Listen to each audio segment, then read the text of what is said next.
ஸ்தோத்திரம். இன்றைய காலை மன்னா கர்த்தராகிய இயேசுவின் இரத்தத்தின் மூலம் கிருபையின் ஐஸ்வர்யம். அவருடைய கிருபையின் ஐஸ்வர்யத்தின்படியே இவருடைய இரத்தத்தினாலே பாவ மன்னிப்பாகிய மீட்பு இவருக்குள் நமக்கு உண்டாயிருக்கிறது. எபேசியர் 1:7. ஒரு நபர் மற்றொருவரை மன்னிக்க கூடும், ஆனால் அவர் அதோடு கூட தேவனுடைய கிருபையின் ஐஸ்வர்யங்களை அவருக்கு அளிக்க முடியாது.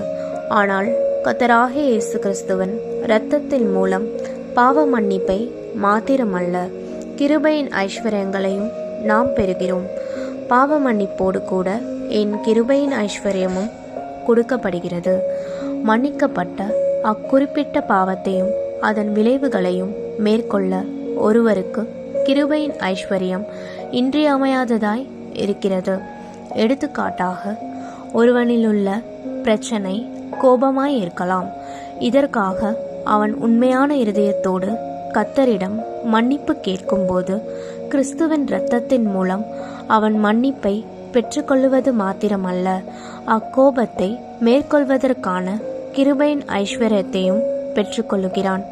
பல்லாயிரக்கணக்கான நல்நோக்குடைய கிறிஸ்தவர்கள் கிறிஸ்துவின் இரத்தத்தில் உள்ள இவ்வல்லமையை அறியாதவர்களாயிருக்கிறார்கள்.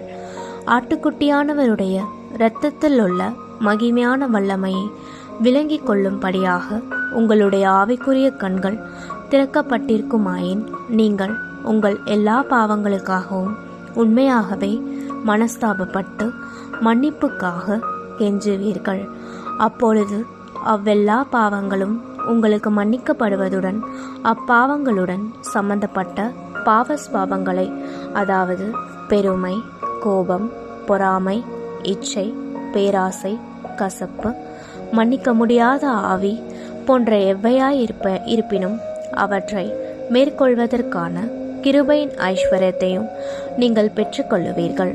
கர்த்தராகிய இயேசுவின் இரத்தத்தின் மூலமாக கிடைக்கும் கிருபையின் ஐஸ்வர்யங்கள் தாழ்மை, சாந்தம், அன்பு, தூய்மை, தயாள குணம், மன்னிக்கும் சுவாபம் போன்றவற்றை நமக்கு அளிக்கின்றனர்.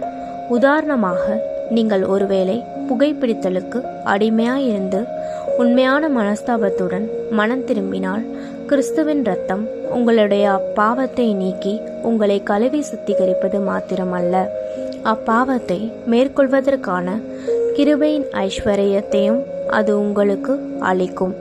தேவனுடைய கிருபையால் அதன் வாசனையையே நீங்கள் வெறுப்பீர்கள்.